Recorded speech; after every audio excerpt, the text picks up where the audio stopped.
Style में रहेंगे।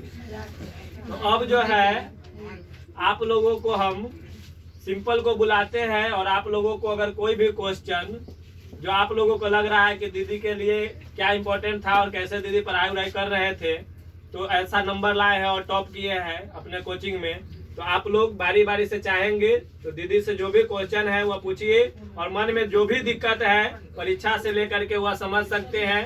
क्योंकि दीदी और आप लोगों को तो छोड़िए, हमको खुद भी इस बात की जानकारी करनी रहती थी।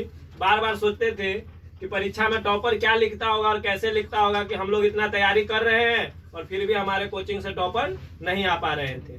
तो इस स्थिति में जब अपने कोचिंग से कोई अगर डिस्ट्रिक्ट टॉपर बना या जिला टॉपर बना या फिर कहिए कि स्टेट टॉपर बना, तो उसमें ज़्यादा दिक्कत नहीं है। 2 से 4 नंबर आगे पीछे है, 2 नंबर अगर और रहता तो ये जाकर के स्टेट टॉपर बनती। तो उस स्थिति में मोटा मोटी मान करके चलना है कि हम लोग स्टेट टॉपर के लिए भी तैयारी कर चुके हैं और जिला टॉपर के लिए भी। तो कैसे पढ़ना है और क्या चीज़ पढ़ना है और किस तरह से दीदी पढ़ी है, वो बारी बारी से दीदी आएगी, बताएगी और तब आप लोग उससे जो भी पूछना है, मन में जो भी दिक्कत है वो पूछ करके और क्लियर होइए कि कैसे आपको भी अब तैयारी करके इतना नंबर लाना है। तो सिंपल के लिए एक ताली बजाएंगे कि सिंपल आप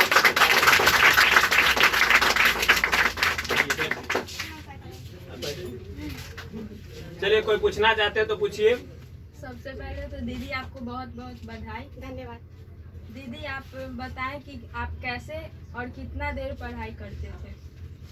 हम 8 से 9 घंटा पढ़ाई करते थे और सर जो बताते थे कि सेल्फ स्टडी बहुत ज़रूरी है, तो सर के पढ़ाने के साथ साथ सेल्फ स्टडी भी करते थे।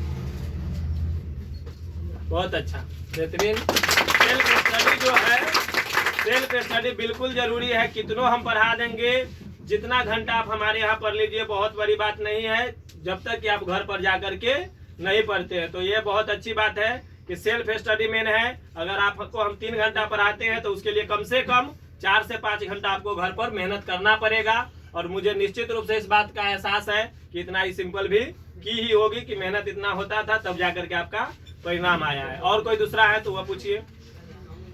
दीदी क्या आप कहीं अलग भी पढ़ाई करते थे या सिर्फ इसी कोचिंग में पढ़ाई करके आपने नहीं, इतना सिर्फ नंबर इसी प्राप्त कोचिंग किया? में पढ़ाई करते थे। शुरू से ही हम सिर्फ इसी कोचिंग में पढ़ाई किए हैं, कहीं अलग नहीं। चलिए, आप लोग को अगर ऐसा लगता होगा जो क्वेश्चन अभी पूछे कि अगर ऐसा है कि कहीं दीदी अलगो पढ़ उड़ के और बढ़िया से अगर ले आई होगी नोट्स वोट्स और याद कर ली होगी और तब जा करके दीदी का आया इतना नंबर, तो अब यह दीदी का भी कहना है। और आप जानते भी है बगल अगल का सब है, कहीं दूर का तो हो नहीं, जो इस बात में संदेह भी होना चाहिए। तो दीदी जो है मुख्य रूप से यही शुरू से हमको लगता है 8 या 7 से यहीं से पढ़ रही है। 9 से जो है यहाँ से क्लास कर रही है और 9, 10 दोनों यहाँ पे हुआ है और यहीं से पढ़ करके जो है इतना नंबर आया है। आगे किसी को अगर कुछ पूछना है तो पूछ सकते हैं।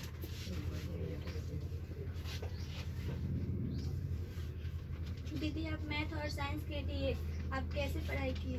सर जो मैथ का बताते थे उसे अच्छा से समझते थे और सर बोलते थे कि मैथ में प्रैक्टिस बहुत ज़रूरी है, तो मैथ के लिए प्रैक्टिस करते थे और साइंस में जो मेन पॉइंट होता था उसे रिमेम्बर कर लेते थे। चलिए बहुत बढ़िया। साइंस को जो है वो भी आप याद किए और मैथ को भी जो है दीदी बनाती थी अपना हिसाब से। और कोई को कुछ पूछना है तो पूछ सकते हैं।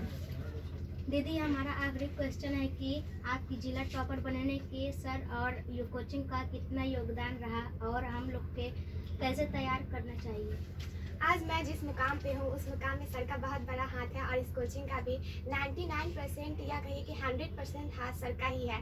अगर सर नहीं पढ़ाते तो शायद मैं यहाँ तक नहीं पहुँचती, इसलिए सर को मैं दिल से शुक्रिया अदा करना चाहती हूँ। बहुत बहुत धन्यवाद बच्चों को बताइए सिंपल, हम चाहते हैं कि आप बच्चों को बताइए कि इन लोगों को कैसे पढ़ना चाहिए और किस ढंग से मानने तैयारी करना चाहिए। घंटा कोई मायने नहीं रखता है। सब दिन हम बताए हैं, कुछ क्लास को कभी कभी 45 मिनट में छुट्टी कर दिए, 1 घंटा में कर दिए, तो कुछ कहता है कि सर आज कम में हुआ। तो घंटा भी मायने नहीं रखता है हमारे समझ से। 5 घंटा 10 घंटा भी मायने नहीं रखता है। आपको अगर एबिलिटी है और मन में इच्छा है तो आप 2 घंटा भी पढ़ के उन चीजों को कैप्चर कर सकते हैं जो आप 5 घंटा पढ़ने वाला विद्यार्थी करता है। खाली मन होना चाहिए, मन से पढ़ाए। जितना मन से आप लोग खेलने के लिए जाते हैं, 2 घंटा खेलते हैं तो बहुत सारा इनिंग फरिया लेते हैं, चलिए आज 2 इनिंग किए, 1 इनिंग किए। तो उसी तरह से पढ़ाई को भी अगर खेल के भावना से लेकर के और उस इंटरेस्ट के साथ अगर पढ़िएगा तो घंटा विशेष मायने नहीं रखता है। और बाकी बात जो है, दीदी आपकी आई है टॉपर, तो दीदी बताएगी कि कैसे पढ़ना है। चलिए बताइए कि क्या करें। ये लोग जो आपसे भी अच्छा नंबर लाए, हम तो चाहते हैं कि दीदी के रिकॉर्ड को आप लोग बेहतरीन ढंग से तोड़े ताकि दीदी को भी लगे कि नहीं सर के पास और भी बच्चे हैं। और उसके अलावा दीदी भी से भी हम चाहते हैं कि दीदी इससे भी अच्छा नंबर लाए इंटर में, जो दीदी को और नाम आगे बढ़े और दीदी इससे भी आगे बढ़े। तो दीदी बताएगी आप लोगों को कि कैसे तैयारी करना चाहिए। जैसा कि आप लोगों को सर ने बताया, तो सर जैसे बताते हैं उसे आप पढ़िए और जो मेन पॉइंट्स होते हैं उसे हमेशा याद कर लीजिए। बहुत सारे बच्चे कहते हैं कि एग्ज़ाम का टाइम बहुत नज़दीक है और पहले से याद नहीं करते हैं, तो मेरा मानना है कि शुरू से ही याद किया जाना चाहिए उस पॉइंट्स को, और एग्ज़ाम के टाइम एक बार रिवाइज कर लेना चाहिए तो ज़्यादा दिक्कत नहीं होता है। बहुत अच्छा।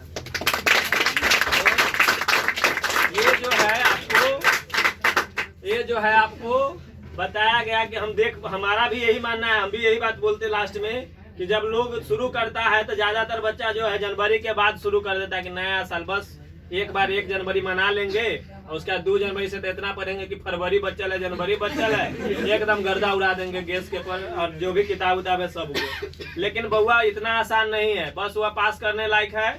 जो टॉपर बने हैं, चाहे जो 80% नंबर लाए हैं, चाहे जो फर्स्ट डिवीजन में लाए हैं, उन सबको मेहनत एक बराबर से करना पड़ता है। और क्या सब्जेक्टिव और क्या ऑब्जेक्टिव सबको जो है सिलेबस जिस समय पढ़ाते हैं उसी समय जो इम्पोर्टेंट क्वेश्चन लिखाते जाते हैं उसको अगर याद कर लिया जाए तो लास्ट में हमको नहीं लगता है कि कहीं से दिक्कत होने वाला है। तो जो बच्चों को ये लगता है कि नहीं 2 महीना काफी है, दीदी को देखे होंगे कहीं कि 2 महीना पढ़ी होगी, तो ऐसा बात थोड़ा भी डाउट नहीं है। दीदी शुरू से भी पढ़ी है और दीदी का जो है क्लास का जो टेस्ट होता है उसका अगर अभी भी इसके पास होगा तो आप देख सकते हैं कि हर टेस्ट में लगभग अगर 40 का लिए है तो 35 से ऊपर नंबर रहा होगा। कोई एक आध गो में अगर कम हुआ होगा तो कभी हुआ होगा, नहीं तो मेरे समझ से सब में 35 से ऊपर रहा होगा। तो ये नहीं है कि दीदी जो परीक्षा के नजदीक आया है तो आज बैठ के पूरा गैस रट गई है तब हुआ है। वैसा करने वाला जो है फर्स्ट भर में रह जाते हैं, टॉपर में नहीं जाते हैं। तो आप लोगों से भी जो बच्चे अभी हैं जिस क्लास के जो अभी एग्जाम देने वाले हैं 2022 में, उनके लिए हम कहेंगे कि अभी जो लिखाते जाते हैं जिसमें हम टिक करा देते हैं कि ये बिल्कुल इम्पोर्टेंट है, उनको तो एकदम अभी रट ही लीजिए, चाहे जैसे भी हो।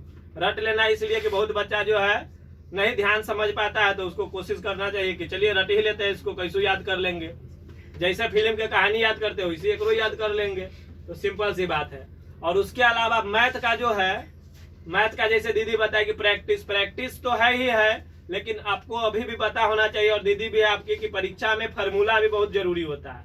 फार्मूला जो है कम से कम 20 नंबर 25 नंबर का आपको याद है खाली फार्मूला, तो उससे आप बना लीजिएगा। तो फार्मूला को कम से कम बिल्कुल याद करके रखिए। जो बच्चे हैं 10th में इस बार, उसको हम कह रहे हैं कि आपको कहीं अलग कुछ करना नहीं है, ना संस्कृत ना मैथ ना साइंस, कुछ भी कहीं नहीं करना होगा। झूठ मूठ के जो इधर उधर पढ़िएगा वो बेकार है। आप एकदम बेहतरीन होकर के तैयारी कीजिए। बाकी बात यहीं पर हम लोग जो है समापन करेंगे। और कोई बच्चा अगर कुछ कहना चाहेगा, पूछना चाहेगा तो पूछिए। बैठो, सिंपल जाओ। चलिए अब जो है